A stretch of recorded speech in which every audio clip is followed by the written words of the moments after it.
ये कह सकते हैं आराम से कि चूक हुई है, और लेकिन वो चूक ऐसी नहीं थी कि नीयत हमारी खराब रही हो, लेकिन हाँ चूक हुई है नियमों के स्तर पर। इंटरेस्टिंग बात या विचित्र बात यह है कि अगर आप मुझसे पूछें कि दिल्ली में कितने कोचिंग इंस्टीट्यूट्स हैं, मेरा ख्याल है कि उनकी संख्या कम से कम 1000 तो होगी ही, शायद ज़्यादा होगा, 2000 भी हो सकते हैं, ज़्यादा भी हो सकते हैं। जो नॉर्म है फायर एनओसी की, एजुकेशनल बिल्डिंग की, अगर आप मुझसे पूछें कि वो दिल्ली में कितने बिल्डिंग्स के पास हैं, मेरा अनुमान है कि 2000 में से शायद एक के पास भी नहीं है। एक के पास भी? जी, ध्यान रखिए मैं जो कह रहा हूँ, fire NOC for educational building. Fire NOC कई तरह के होते हैं, अलग अलग कैटेगरीज में होते हैं, अलग अलग चीज़ों के लिए बने होते हैं।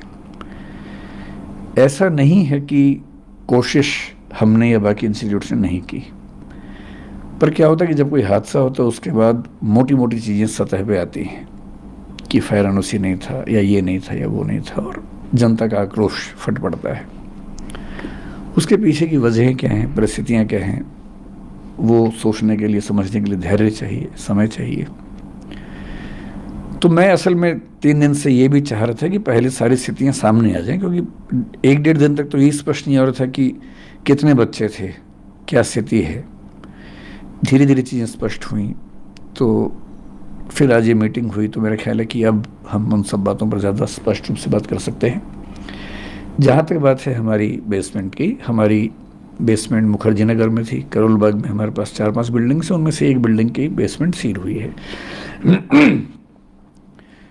बेसमेंट जो करोल बाग में थी वो अप्रूव्ड बेसमेंट है, अप्रूव्ड कमर्शियल बेसमेंट है, जिसमें एनओसी पे लिखा हुआ है कि उसमें ऑफिस चलाया जा सकता है। उसमें ऑफिस ही चल रहा था, पर अभी एमसीडी पर जो दबाव था उन्होंने इनडिस्क्रिमिनेट तरीके से सबको सील किया है, हमें भी सील किया है।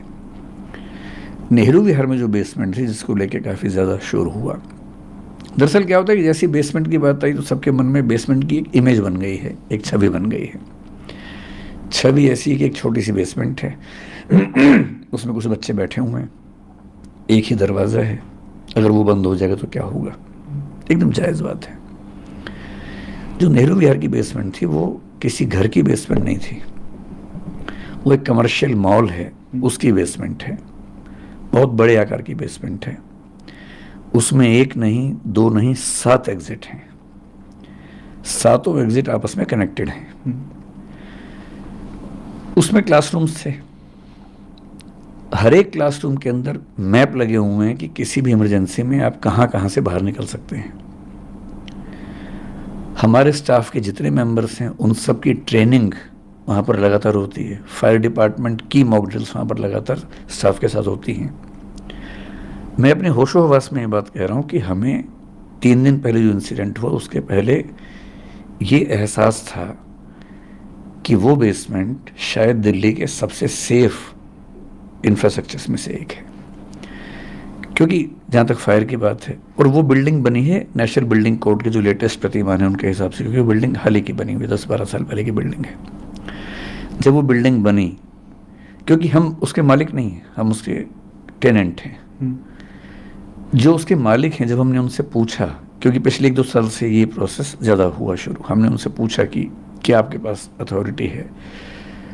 उन्होंने कन्वेंस डीड की कुछ चीज़ें अंडरलाइन करके दी, जो उन्होंने हाई कोर्ट में भी दिखाई। हाई कोर्ट में इस पर 1-1.5 साल से केस भी चल रहा है। डीडी और एमसीडी के बीच में कुछ कन्फ्यूजन्स हैं, कई चिट्ठियाँ एमसीडी ने लिखी हैं, कई डीडी ने जवाब दिए हैं। अब कोर्ट में कल फिर उसकी अर्ली हियरिंग होने वाली है, उसमें वो बात भी आने वाली है 28 अगस्त को, वरना वो हियरिंग थी 28 अगस्त को, फैसला वैसे भी होने वाला था कि ये अलाउड है या नहीं, उसके बाद हम शायद हटते ही। और पिछले 1 साल में हमने अपने स्टूडेंट्स को, न केवल क्लास में मैंने बताया कई बच्चों को, अब जो एकदम लेटेस्ट वाले बच्चे हैं उनको छोड़ दें, क्लास में जा के सबको बताया कि ऐसा हो सकता है कि हमें इसकी परमिशन ना मिले, उस केस में हम शिफ्ट करेंगे। यहाँ तक कि उनसे, आज से करीब 1 साल पहले की बात होगी, उनसे हमने ऑनलाइन एक फॉर्म भरवाया कि उस केस में वो कहाँ जाना पसंद करेंगे, करोल बाग जाना पसंद करेंगे, यहाँ रहना पसंद करेंगे, या अभी तय नहीं कर पा रहे हैं, बाद में तय करेंगे।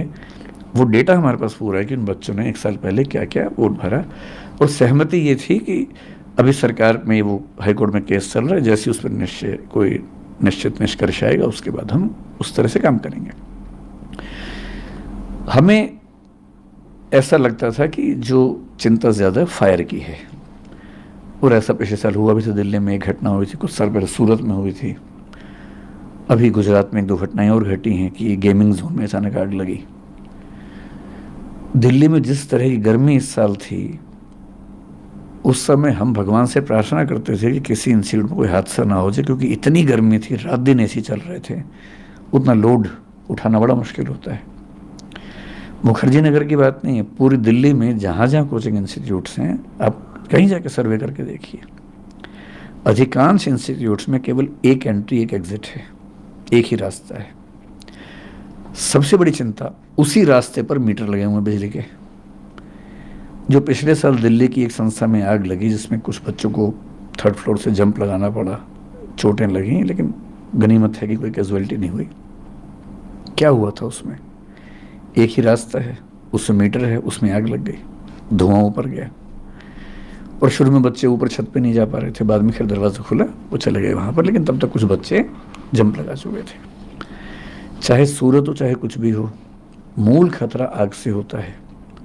और दिल्ली में जब गर्मी पड़ती है, और जब सर्दियाँ पड़ेंगी, सर्दी में फिर हीटर चलेंगे बहुत ज़्यादा, गर्मी में विशेष रूप से 1 महीना इतनी दिक्कत रहती है। और इस साल हमने पहली बार ऐसा किया सॉरी, मेरा गला थोड़ा ख़राब है।